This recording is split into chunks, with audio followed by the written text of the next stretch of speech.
जो बहुत समय नाम जप कर चुके हों, जो बहुत कथाएं सुन चुके हों, जो कृष्ण नाम सुनते ही विरह में चले जाते हों, ठाकुर जी की मधुर लीला सुनते ही व्याकुल हो जाते हों, वही पढ़िएगा।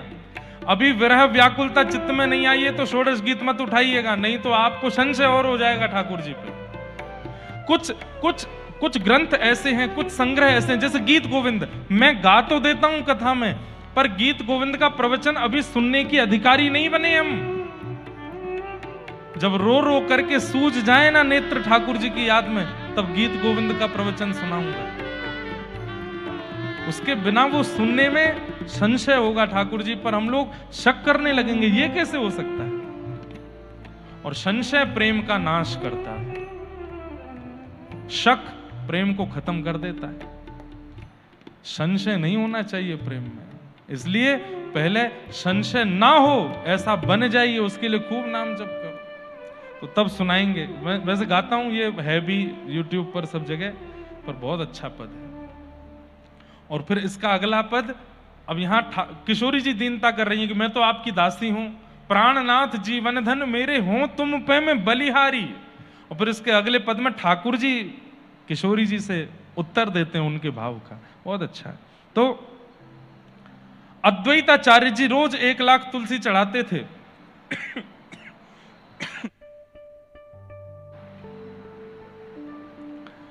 और वो 1 लाख तुलसियां गंगा जी से होते हुए समुद्र में जाती, समुद्र से क्षीर सागर में जाती, क्षीर सागर से गोलोक धाम ठाकुर जी पर संदेश पहुंचता है। ठाकुर जी कहते हैं, हे श्री जी, अब समय दूर नहीं है, बस मैं प्रतीक्षा कर रहा हूं, मुझे योग्य माता पिता कहीं मिल जाएं और मैं गौर श्याम बनकर के पृथ्वी पर जाऊं। और तभी गौड़ देश बंगाल में एक सुंदर नगर है, उसका नाम है मायापुर। महाराज जी हमारे कभी कभी दत्त धाम के सब लोगों को लेकर भ्रमण पर निकलते हैं। मेरी प्रार्थना है एक बार मायापुर जरूर जाएं। और मायापुर में भी नदी के इस तरफ तो थोड़ा आधुनिक है, नदी के उस तरफ जो चैतन्य महाप्रभु की मूल जन्मस्थली है, दत्त धाम जैसा ही है बिल्कुल। मैं गया नहीं हूं, मैंने चित्रों में देखा, मुझे मेरी कथा है अगले वर्ष संभवतः वहां। इतना अद्भुत है स्थान।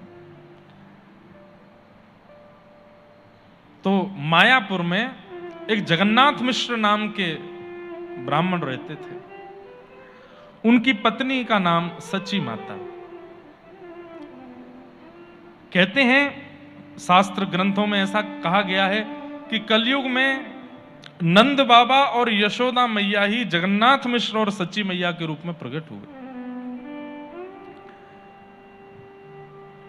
आपके एक पुत्र हुए जिनका नाम था विश्वरूप, ये बलराम जी के अवतार थे। कालांतर में ये घर छोड़ करके चले गए। बाद में जब नित्यानंद महाप्रभु 2 अवतार लिए बलराम जी ने कलयुग में, वैसे हमारे आचार्य जो हैं श्री रामानुजाचार्य जी, वे भी श्री बलराम जी ही प्रकट हुए हैं, शेषनाग ही प्रकट हुए, लेकिन आप विश्वरूप के रूप में प्रकट हुए। लेकिन विश्वरूप जी ज्ञानी होकर के एक समय आने पर अपना गृह त्याग करके चले गए। जगन्नाथ मिश्र जी सच्ची माता अकेले हो गए। तब उन्होंने याचना की कि एक संतान और हो, लेकिन बंधुओं 8 बार सच्ची मैया गर्भवती हुई पर गर्भ टिका नहीं। और आप इतनी व्याकुल हो गई इस बात से, मैंने कौन सा अपराध कर दिया, मुझसे कौन सा ऐसा पाप हो गया है जिसके कारण बालक टिकता नहीं मेरे गर्भ में।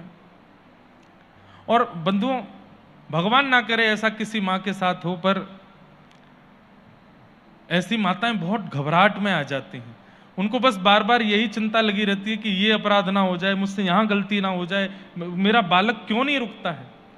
8 बालक नहीं रुके।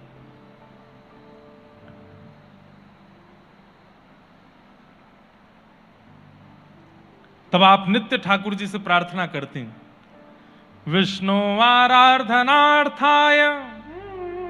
आपके सेवा के ठाकुर जी थे दामोदर भगवान, उनके सामने बैठ करके आप हाथ जोड़ के बोलती, मुझे संतान इसलिए नहीं चाहिए कि वो हमारा वंश वर्धन करे, हमारी संपत्ति का वर्धन करे।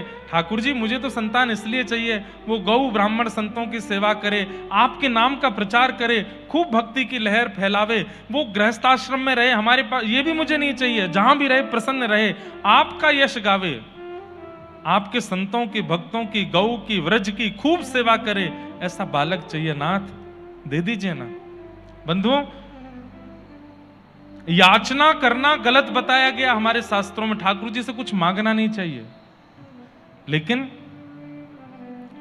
अगर भगवत संबंधी भाव मांगते हो तो उस याचना में कोई दोष भी नहीं है। और ठाकुर जी से कह रहे हैं नासिक में हमारा घर बन जाए, अब ये कह रहे हैं हमारा घर बन जाए, तो ये याचना संसारी है। लेकिन ठाकुर जी से कह रहे हैं जय जय, अभी आप छोटे से घर में रहते हो, आपका छोटा सा स्थान है, सेवा पूजा अच्छे से हो नहीं पाती, नासिक में बढ़िया सा एक घर बन जाए आपके लिए, आपकी बढ़िया सी एक, उसमें आप विराजो, मुख्य तो आप ही रहोगे, हम तो आपके किराए पर रह लेंगे। ठाकुर जी की प्रमुखता के लिए यदि कुछ वस्तु मांगी जाए तो उस वस्तु को मांगने में कोई दोष नहीं, पर हां कहीं हम लोग बड़े चंड चतुर हैं, बढ़िया है महाराज जी ने कह दिया अब तो कुछ भी मांग सकते हैं, ठाकुर जी का नाम लेके जो मन चाहे मांगो। लेकिन याद रखना, ठाकुर जी के नाम से मांगा तो उस पर अधिकार पूरा ठाकुर जी का ही होना चाहिए। यह नहीं कि ठाकुर जी के नाम से मांग लाए अब राज अपना कर रहे ना। अगर कहा है कि नाथ घर आपका बने तो वो घर उन्हीं का ही होगा।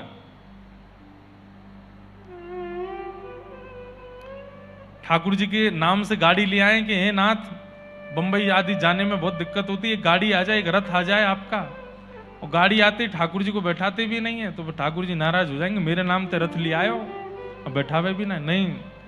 ठाकुर जी के नाम से अगर कोई सामग्री मांगी और वो मिल जाए, चाहे वो संतान ही क्यों ना हो, फिर उसे छोड़ ही दीजिएगा ठाकुर जी की सेवा में, क्योंकि ठाकुर जी ने अपने लिए ही भेजा है उसे।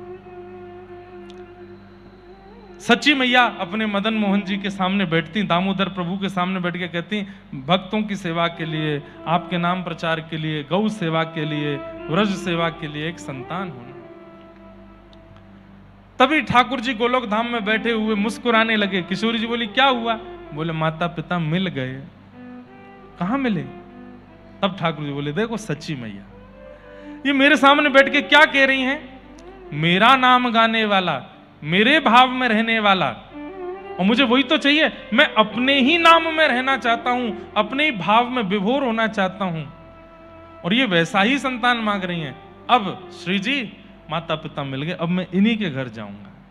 सोचिए, एक बार की प्रार्थना में ठाकुर जी ने तुरंत स्वीकार कर लिया, और उसी रात्रि में श्री सच्ची मैया के गर्भ में ठाकुर जी आ गए। और ठाकुर जी आए, इसका प्रमाण क्या हुआ? उसी रात्रि को सच्ची मैया को क्या स्वप्न आता है?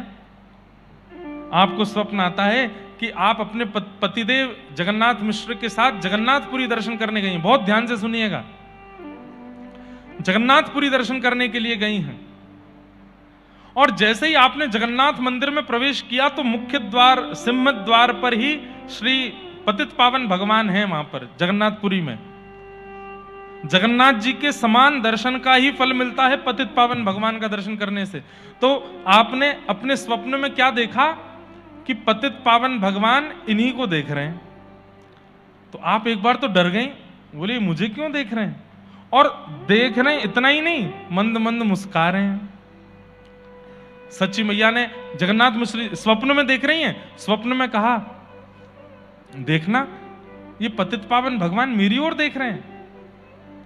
तब जगन्नाथ मिश्र जी बोले नहीं नहीं तुम्हारी ओर नहीं देख रहे, स्वप्न चल रहा है। तब आप और भीतर गईं, सीढ़ियां चढ़ करके ऊपर पहुंची तो जगन्नाथ मंदिर में, मुख्य मंदिर के चारों तरफ बहुत सारे मंदिर हैं। आप जैसी परिक्रमा लगाने लगी स्वप्न में तो क्या देखती हैं? हर मंदिर का ठाकुर द्वार पर खड़ा है, और द्वार पर खड़े होकर सच्ची मैया को देख करके हंस रहे हैं। सब हंस करके उनको प्रणाम कर रहे हैं। सच्ची मैया डर के मारे जगन्नाथ मिश्र के पीछे छिप गई। ये सारे देवता मुझे प्रणाम, देखो नरसिंह भगवान खड़े, ये देखो वराह भगवान खड़े, ये विमला माता, एक जो 64 योगिनी उनमें से एक वहां पर भी हैं, विमला माता, बिमला माता खड़ी और सब देख करके हंस रहे हैं और प्रणाम कर रहे हैं। आप बड़ी डर रही हैं, ये सब मुझे प्रणाम क्यों कर रहे हैं, ये सब मुझे देख क्यों रहे हैं? क्योंकि सब जानते हैं कि गर्भ में ठाकुर जी हैं। मैया तू बड़ी बड़भागी है, तेरे गर्भ में साक्षात प्रभु पधारे हैं। सब जगह दर्शन करती हुई जैसे ही आप जगन्नाथ मंदिर में प्रवेश करती हैं, तो फिर वही बलराम जी देख के हंस रहे हैं, सुभद्रा जी देख के हंस रही हैं, और जगन्नाथ जी भी देख करके खूब किलकिल करके हंस रहे हैं। लेकिन तभी आपको क्या अनुभव होता है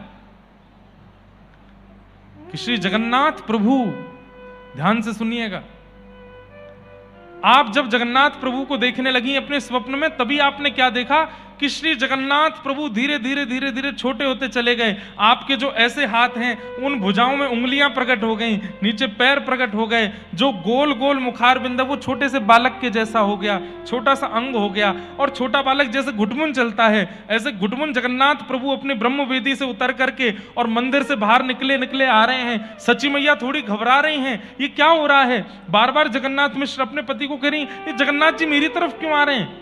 अरे तू बेमतलब में डर रही है, कुछ नहीं हो रहा। और इतने में ही वो बालक रूप धारण करके श्री जगन्नाथ जी आए और सची मैया की गोद में चढ़ गए, और ये देखते ही आपके नेत्र खुल गए, आप पसीना पसीना हो गई। आपने पूरा स्वप्न अपने पतिदेव को बताया, बोले मैंने आज स्वप्न में ये सब देखा। समझ में आई बात? संभवतः एक दिन की कथा और है, तो श्री चैतन्य महाप्रभु का विलय हम नहीं सुन पाएंगे, श्री चैतन्य महाप्रभु की अंतिम लीला हम नहीं सुन पाएंगे। बहुत बड़ी लीला है, कल भी हम आधे तक ही पहुंचेंगे, आधा भी नहीं हो पाएगा कल। लेकिन मैं पहले ही बता दूं, चैतन्य महाप्रभु लीन कैसे हुए। एक दिन विरह व्याकुल में जगन्नाथपुरी में बैठे थे और अचानक से उठ करके दौड़ने लगे। दौड़ करके सिंह द्वार पर गए हैं, सिंह द्वार से ऊपर चढ़ गए, परिक्रमा लगाई जगन्नाथ मंदिर की और सीधे जगन्नाथ मंदिर में प्रवेश किया। और प्रवेश, आपके सारे भक्त पीछे दौड़ रहे थे आपको संभालने के लिए, आपको पकड़ने के लिए। मंदिर के पुजारी, मंदिर के बड़े बड़े लोग सब आपको रोकने का प्रयास करते हैं, लेकिन आप तीव्र गति से दौड़ करके जाते हैं। गरुण स्तंभ के पीछे से दौड़ करके एक दौरी पार करके, दूसरी दौरी पार करके, तीसरी दौरी पार करके जैसे ही मुख्य गर्भगृह में प्रवेश करते हैं, मुख्य गर्भगृह के दोनों कपाट बंद हो जाते हैं, और जब सब आते हैं तब तक कपाट बंद मिलते हैं, और खोल करके देखते हैं तो श्री चैतन्य महाप्रभु विलीन हो चुके थे, जगन्नाथ प्रभु में लीन हो जाते हैं। इसका मतलब क्या है? श्री जगन्नाथ जी ही सची मैया के गर्भ से चैतन्य महाप्रभु के रूप में प्रकट हुए। अद्भुत लीला है।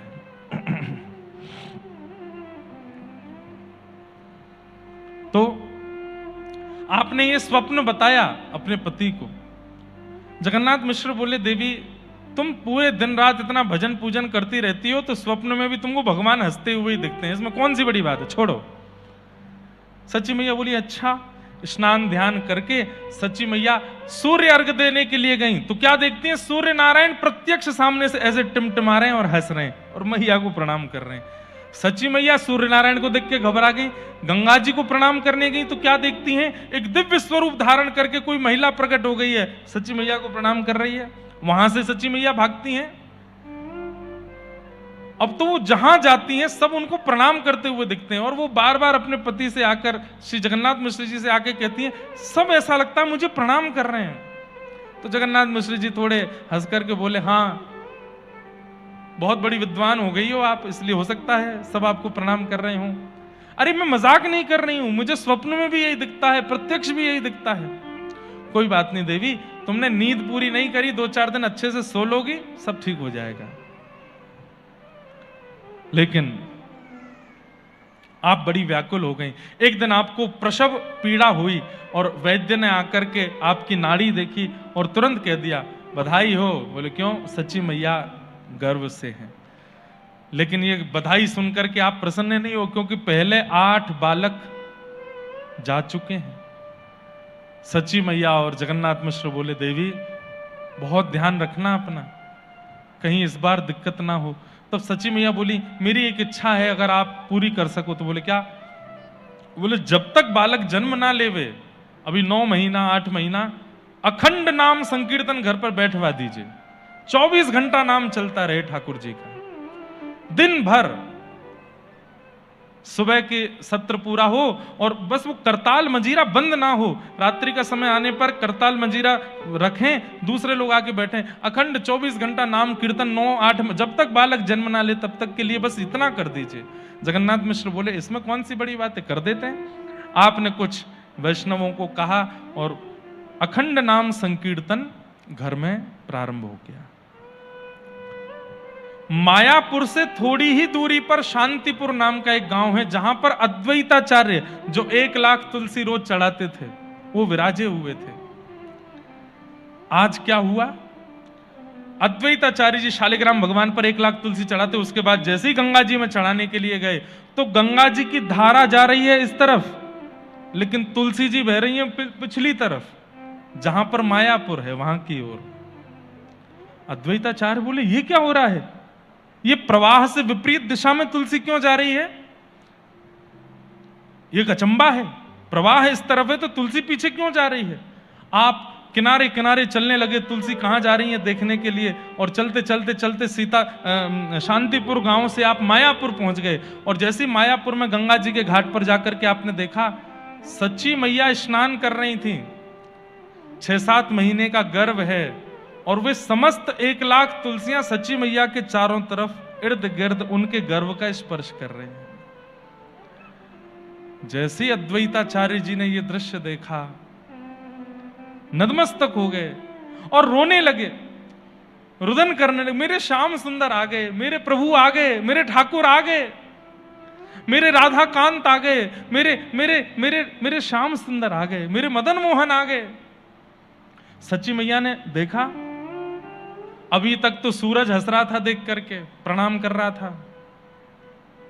स्वप्न में जगन्नाथ जी प्रणाम कर रहे हैं, सारे देवी देवता प्रणाम कर रहे हैं। अब क्या देखे, शांतिपुर के इतने बड़े सन्यासी अद्वैताचार्य प्रणाम कर रहे हैं। सच्ची मैया बाहर निकली गीले वस्त्रों में और मैया प्रणाम कर रहे हैं। अद्वैत आप मत झुकना मैया, आप मत झुको, और बस चरणों में प्रणाम कर रहे हैं, चरणों को बार बार नतमस्तक कर रहे हैं। सच्ची मैया घबराई, घर को दौड़ी, जगन्नाथ मिश्र जी से जाके, जगन्नाथ मिश्र क्या हुआ, धीरे धीरे आराम से, बालक है, इतनी तेज मत दौड़ो, क्या बात है, देखो ना घाट पर अद्वैताचार्य प्रणाम कर रहे हैं मुझे। जगन्नाथ मिश्र बोले तुमको तो सब प्रणाम ही करते हैं, जब देखो ये प्रणाम कर रहे हैं, वो प्रणाम कर, अब अद्वैताचार्य भी प्रणाम कर रहे हैं। बोले मैं झूठ नहीं बोल रही हूं, देख लीजिए जाके।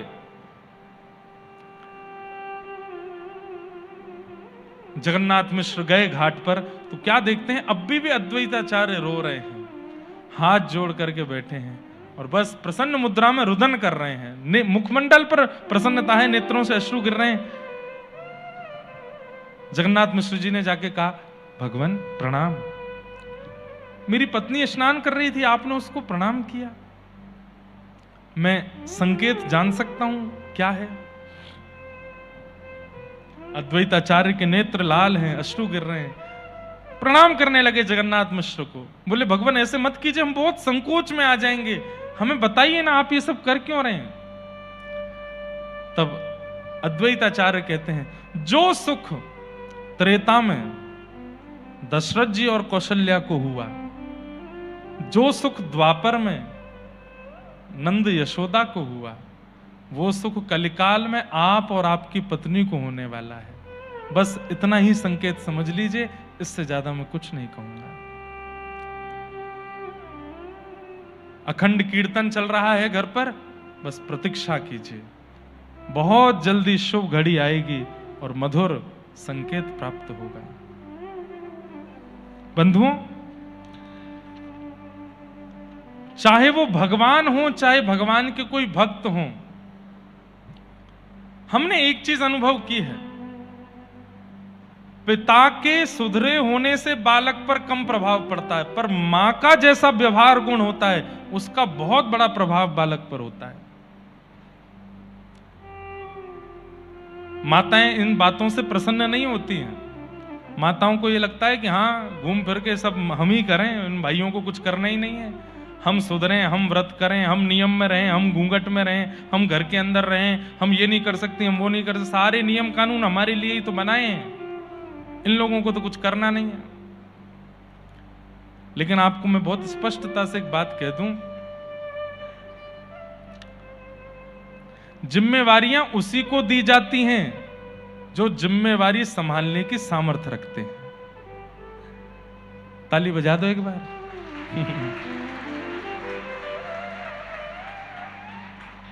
और जो गैर जिम्मेवार होता है, पता है कि इससे होगा नहीं, उसके लिए वेदों ने भी कोई नियम नहीं बताया, शास्त्रों ने भी कोई नियम नहीं बताया, आचार्यों ने भी कोई नियम नहीं बताया, पुराणों ने भी, वो तुम कुछ मत करो। बोले क्या करो? बोले जनेऊ पहनो, शालिग्राम जी की सेवा करो, 4-5 डुबकी लगाओ, नाम जप करो, बस यही करो। बाकी जितने भी नियम हैं वो सब माताओं के लिए। क्यों? जिम्मेवार है। पर आजकल की माताएं इसको गलत रूप में ले जाती हैं। लड़कियों का गला घोटा जा रहा है, हमको आगे नहीं बढ़ने दिया जा रहा है, बहुत भेदभाव किया जाता है लड़कों में और लड़कियों में, ये किया जाता नहीं, कोई भेदभाव नहीं है। नियम और पद्धति से उसी को रहना होता है जिससे कुछ अद्भुत प्राप्त होने वाला है, और जिससे कुछ प्राप्त नहीं होना वो कैसे भी रहे, कैसे पड़ा रहे, कहीं पे कोई दिक्कत ही नहीं है उससे। माताएं यदि थोड़ा संयम रख लेना गर्भ धारण के बाद, तो माता के संयम से, पिता के संयम से कुछ नहीं होगा, पिता की पाठ पूजा से भी कुछ नहीं होगा, पिता के नियम से भी कुछ नहीं होगा, पिता के विचारों से भी कुछ नहीं होगा, पर मां का विचार, मां का संयम, मां का जो कुछ भी क्रिया होगी उसका 100% प्रभाव पड़ेगा बालक के ऊपर। आप कभी भी किसी आचार्य के चरित्र को देख लीजिएगा, आद्य गुरु शंकराचार्य से लेकर के श्री दत्त प्रभु, सबकी माताओं का ही तप दिखेगा आपको, सबकी माओं ने ही तप किया है। पिता के तप से कोई बालक श्रेष्ठ बना कभी सुनने में ही नहीं आया, पर माओं का तप भगवान को जन्म देता है या भगवान के अद्भुत भक्त को जन्म देता है, मां का तप। आजकल मां तप करती नहीं, वो तप हो नहीं पा रहा है उनसे। थोड़ा प्रयास कर लें और थोड़ा विचार कर लें, मेरा संयम यदि भारत का भविष्य बदल सकता है तो क्यों ना कर लूं।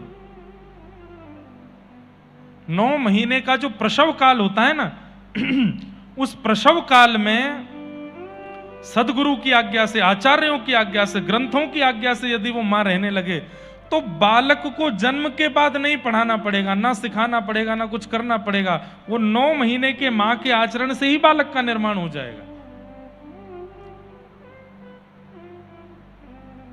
इसलिए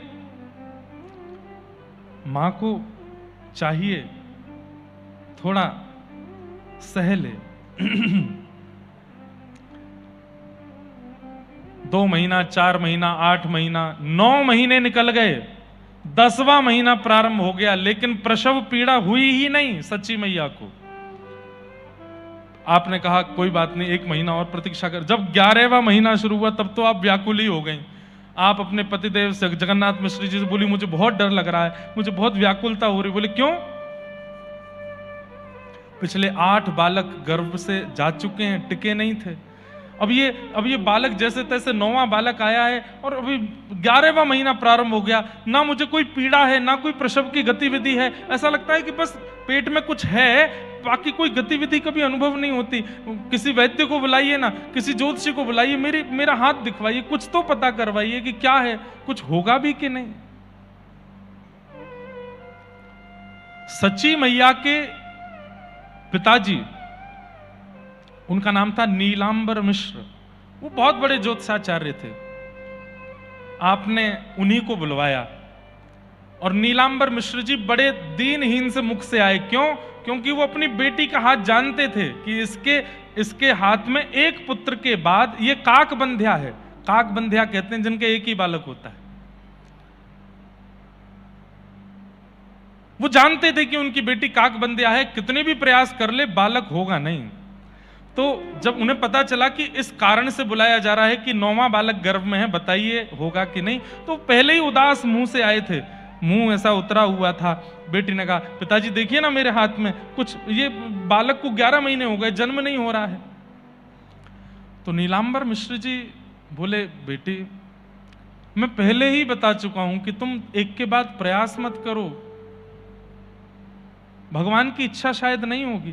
बोले पिताजी अब 11 महीने हो गए, एक बार देखिए ना हाथ। जैसे ही नीलांबर मिश्र जी ने हाथ देखा, सची मैया की सारी रेखाएं ही बदल चुकी थी।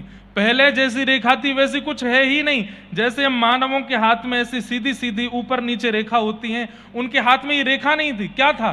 कहीं शंख बना है, कहीं चक्र बना है, कहीं कहीं कमल बना है, ऐसे ऐसे भगवान के आयुधों के चिन्ह, कहीं अंकुश बना है, वज्रांग कुशध्वज सरोरुहलांचनाड्यम, कहीं ध्वजा बनी है।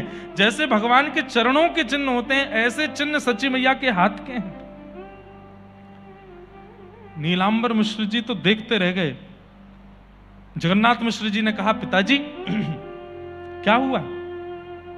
बोला, असंभव, मैं अपनी पुत्री का हाथ बचपन से देखता आया हूं, और ज्योतिष विद्या में जितनी भी अतिश्रेष्ठ रेखाएं होती हैं, उन अतिश्रेष्ठ रेखाओं में से कोई एक रेखा किसी व्यक्ति के हाथ में होती है, पर वो जितनी भी अतिश्रेष्ठ रेखाएं सब सची के हाथ में है। बोले, प्रतीक्षा कर लो भैया, तुम्हारे घर कोई सामान्य नहीं आने वाला है, बस प्रतीक्षा कर लो। ये जो भी है बेटी, बिल्कुल घबराने की आवश्यकता नहीं है, ये जो भी है अद्भुत होंगे।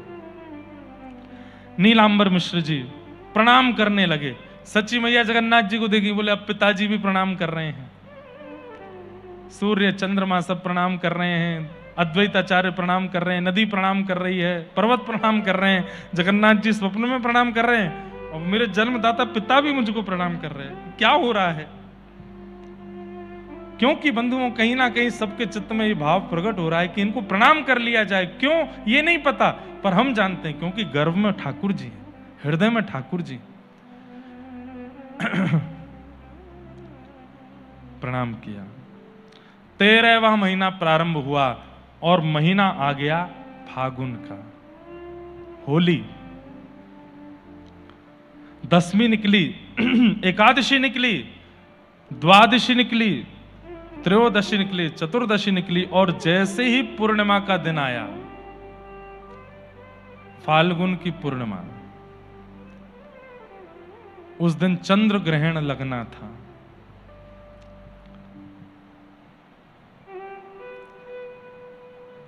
सुबह से वो तो अखंड नाम कीर्तन चल ही रहा था। आज पूर्णिमा पर ग्रहण लगना है, तो आसपास के जितने भी क्षेत्रों में संत महापुरुष थे सब मायापुर आ गए। क्यों? ग्रहण काल में नदी के तट पर बैठ करके जप करने का फल अद्भुत होता है, पुरुषण के समान फल मिलता है। अश्वमेध यज्ञ आदि जन क्या क्या ऐसा बताते हैं कि ग्रहण काल में जप कर लिया जाए तो उसका फल अटूट होता है। सब लोग मायापुर आ गए। अब देखो, भगवान को आना है तो अपने आप ही योजना बन गई है।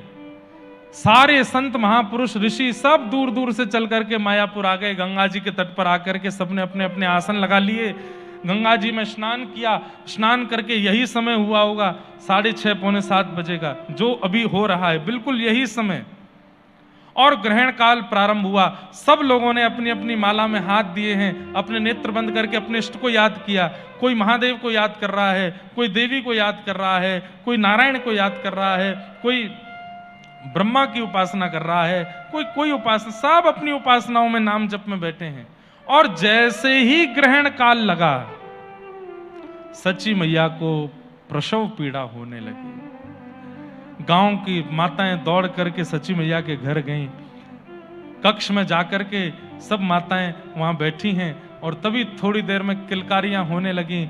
और बिल्कुल ग्रहण काल प्रारंभ होते ही गौर श्याम स्वरूप श्री चैतन्य महाप्रभु प्रकट हो गए हैं। बोलो चैतन्य महाप्रभु की।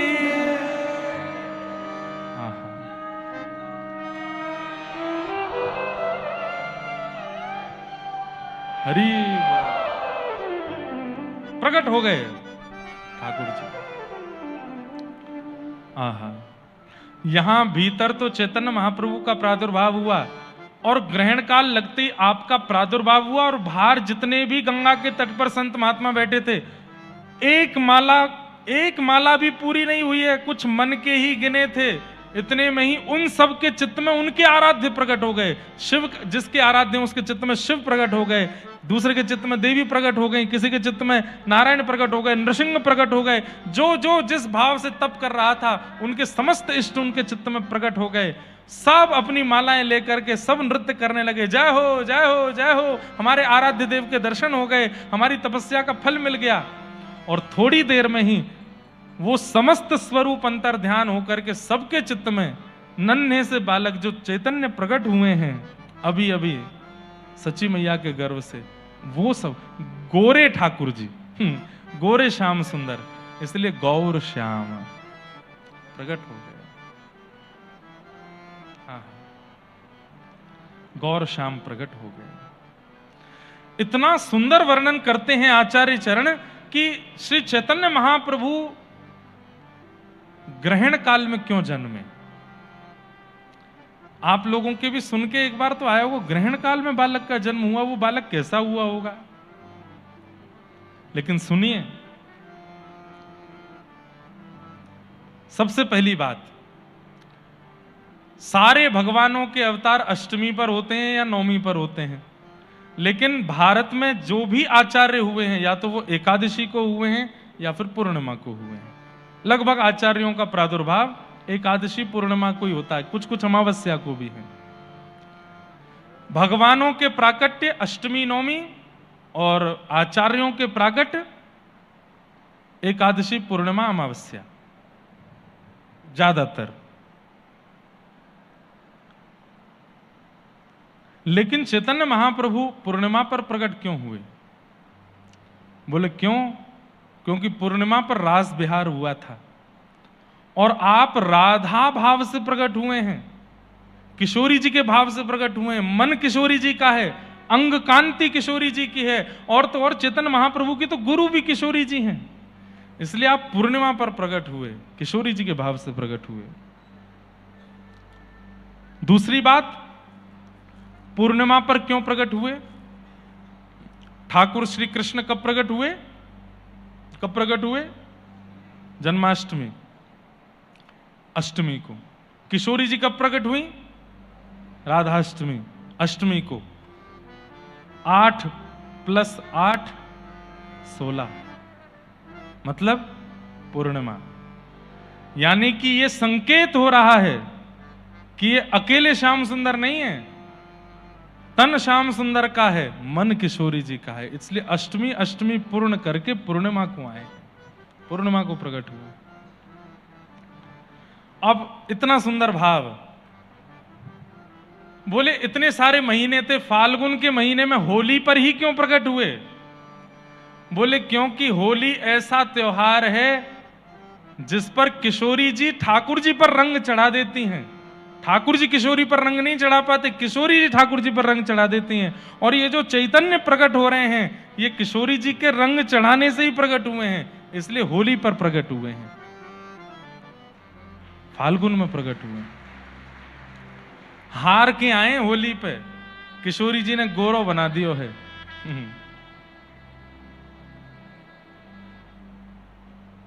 कारे को लाल बना दीजो, कारे को लाल बना दीजो, कारे को। समझ रहे हैं ना, ब्रज भाषा का भाव है। श्याम सुंदर काले हैं, किशोरी जी सब सखियों से कह रही हैं, अरे ये नंद भवन को लाला आयो है। बोले कैसो रंग लगा में किशोरी जी? बोले कारो कारो है, या को लाल बनाए के भेजो। ओ कारे को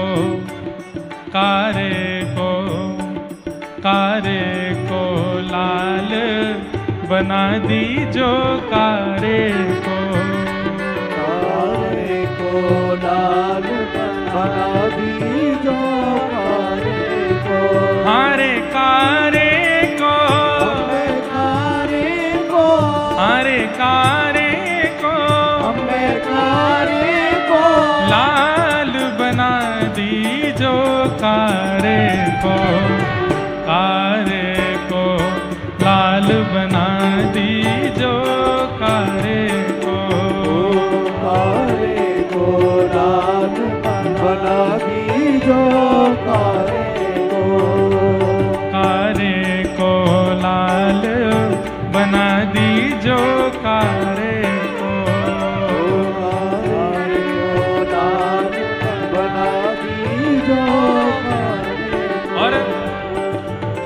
कटी लहंगा सिर चूनर उड़ाओ, कटी लहंगा सिर चूनर उड़ाओ, कटी लहंगा सिर चूनर उड़ाओ,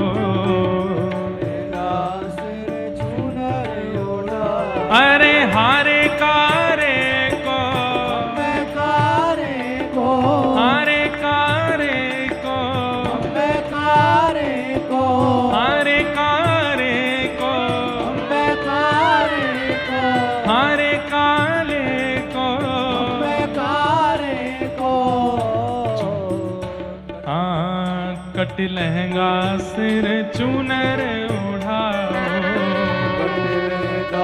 सिर चूनर उड़ाओ। या की बिंदी माथ लगाओ री, या की बिंदी माथ लगाओ, या की बिंदी माथ लगाओ री, बिंदी माथ लगाओ।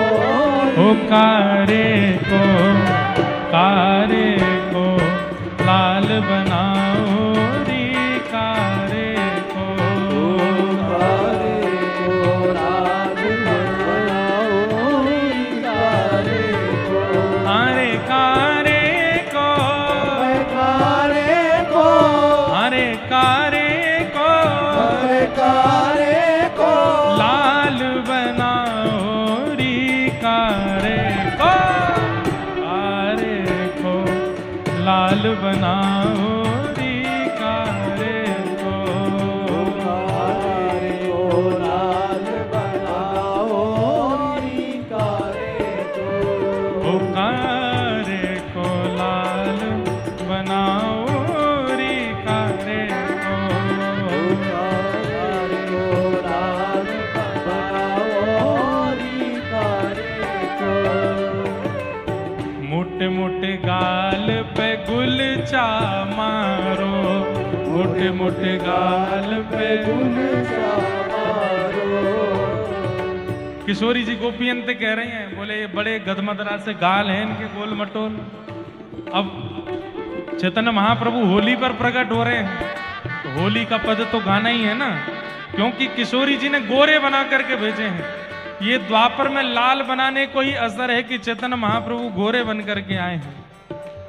मोटे मोटे गाल पे गुलचा मारो, मोटे मोटे गाल पे गुलचा मारो, नैने नैने गाल पे गुलचा मारो, गाल पे गुलचा मारो। अरे हारे कारे को, मैं कारे को, हारे कारे को, मैं कारे को।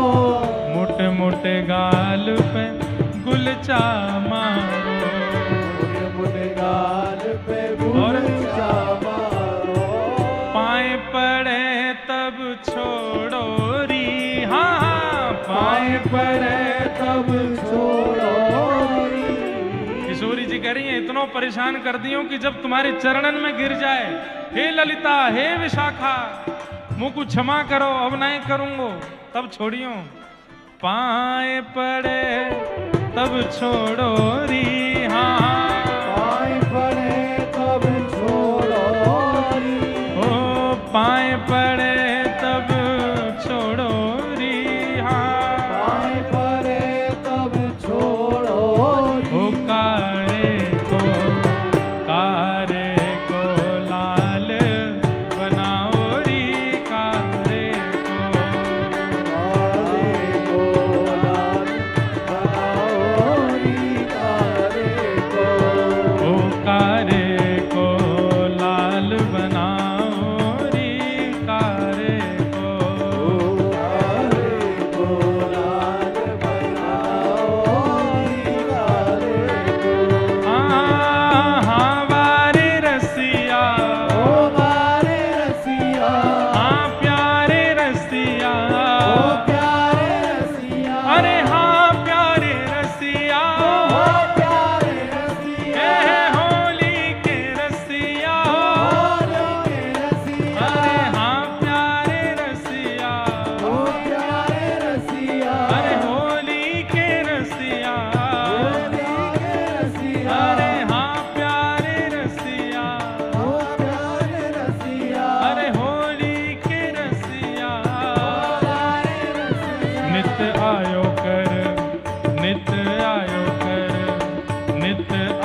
श्याम तो ते सब राजी नित आयो कर।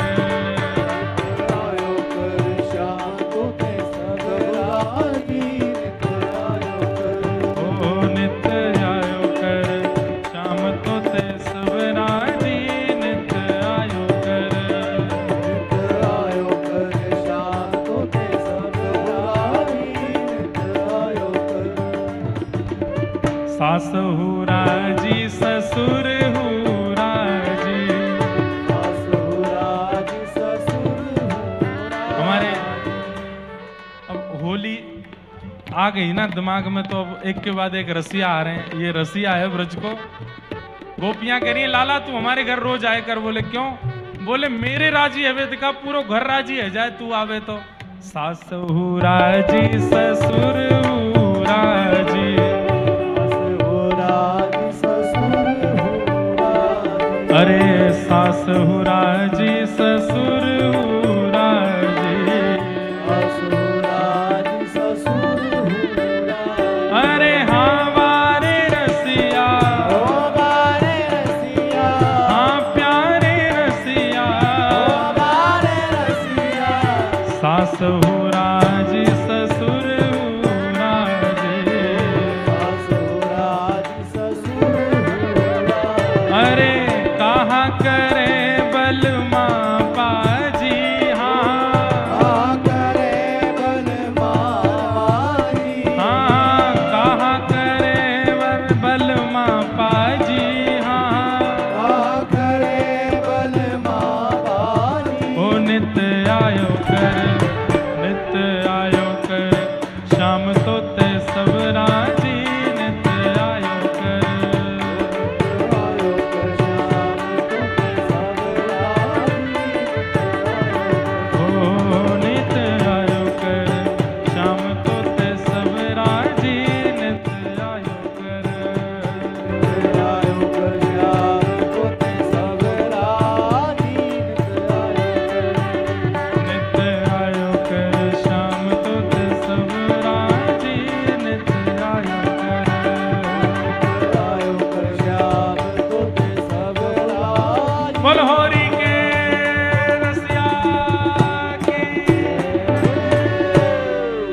आज के आनंद की जय हो। जय जय श्री राधे। और आनंद उत्सव मना सची मैया के यहाँ पर श्री चैतन्य महाप्रभु, जिनका बालपन का नाम है निमाई दादा, उनका प्रादुर्भाव हुआ और खूब आनंद हो रहे हैं, खूब उत्सव मनाए जा रहे हैं, बधाई गाई जा रही हैं। अब चैतन्य महाप्रभु के बाल काल की और इनकी जगन्नाथपुरी पहुंचने तक की लीला कल सुनेंगे। श्री जगन्नाथपुरी में महाप्रभु जी विराजते हैं और वृंदावन की खोज कैसे की। वृंदावन जाकर के गोवर्धन में रोए हैं, यमुना जी का खोज करी है, सब ब्रजवासियों को बताया है, खोया हुआ वृंदावन उसको प्रकट किया है। सब भाव कल हम लोग सुनेंगे। कल बंधुओं कथा का विश्राम और कल की कथा। ताली बजा रहे हो बताओ, कथा विश्राम है तो। और जाने ताली बजाई उसको सब देख रहे हैं। कल कथा का विश्राम दिवस है और सुबह के सत्र में कथा का क्रम रहेगा। आप सब लोग प्रेम और भाव से सुबह के सत्र में पधारिए। चैतन्य महाप्रभु को श्री जगन्नाथपुरी पहुंचा करके और वहां जगन्नाथ प्रभु को प्रणाम करते हुए कथा का विश्राम करेंगे। आप सब लोग बड़े प्रेम और भाव से पधारिएगा। आज के मंगल भाव को यही विराम देते हैं। जय जय श्री राधे। जय जय श्री राधे। जय जय श्री राधे। द्वारिकाधीश की अवधूत चिंतन श्री गुरुदेव दत्त। आज शाम को भी संगीत संध्या है, कुछ क्रम संगीत के रहेंगे। सब लोग अपने कक्ष से निकल करके यहाँ उपस्थित हो जाइएगा। आज की रात ही हमारी यहाँ दत्त धाम की, अभी इस महीने की, वर्ष की नहीं, वर्ष में तो अभी और रातें भी दत्त धाम में रहना है, लेकिन आज की ये अंतिम रात्रि बेला है, सब लोग प्रेम से भाव से आइएगा और फिर कल सुबह सत्र में कथा करके प्रस्थान करेंगे और कल घोषणा करेंगे कि अब गिरधर लाल जी अगली आज्ञा कब कर रहे हैं दत्त प्रभु के मिलन की। फिर से आएंगे दत्त धाम में और रस भरी कथाओं के साथ में दत्त दास महाराज जी के चरणों में।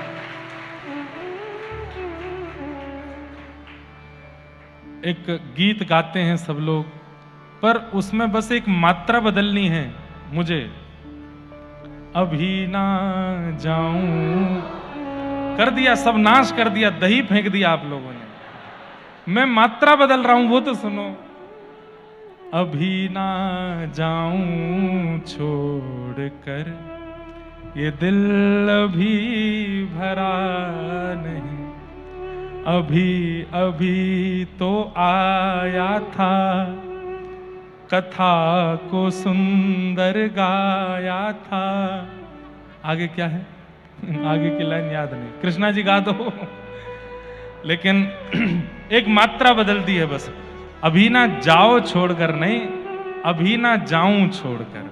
अभी मन भरा नहीं है और कहने का मन है और सुनाने का मन है, यहीं रहने का मन है। लेकिन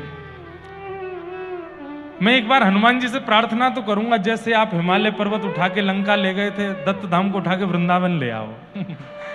यमुना जी के तट पर लाके इसको विराजमान करो महाराज जी, और 4 चांद लग जाएंगे, वृंदावन आ जाएंगे आप भी हम भी। फिर तो जो ऊधम मचेगा वृंदावन में, पूरे वृंदावन का मौन करवा देंगे हम। 2 ही नाम चलेंगे, राधे राधे और दिगंबरा। एक तरफ गोदावरी जी, एक तरफ यमुना जी, और बीच में दत्त धाम। कितना आनंद आवेगा। वृंदावन में नियम बना देंगे, जहां से वृंदावन में प्रवेश होता है छठी करापी, सिले हुए वस्त्र नहीं, ऊपर न पहन के भीतर चलो, स्पर्श में रहो। जो वृंदावन में होना चाहिए वो हो जाएगा। कितना आनंद आएगा, फिर सुख मिलेगा। कभी कभी मराठी अभंग चल रहे हैं, कभी कभी ब्रज के रसिया चल रहे हैं, कितना सुख, कितना आनंद आवे। दत्त प्रभु भी आनंद में भर जाएंगे। हमें तो लगता है इनको ब्रज की याद आती है, दत्त प्रभु को, इसलिए हमको बुला लेते हैं कथा सुनाने के लिए। तो बस यही भाव है। कल पुनः मिलेंगे सुबह के सत्र में। हे भजो मुकुंद माधव मुरारी।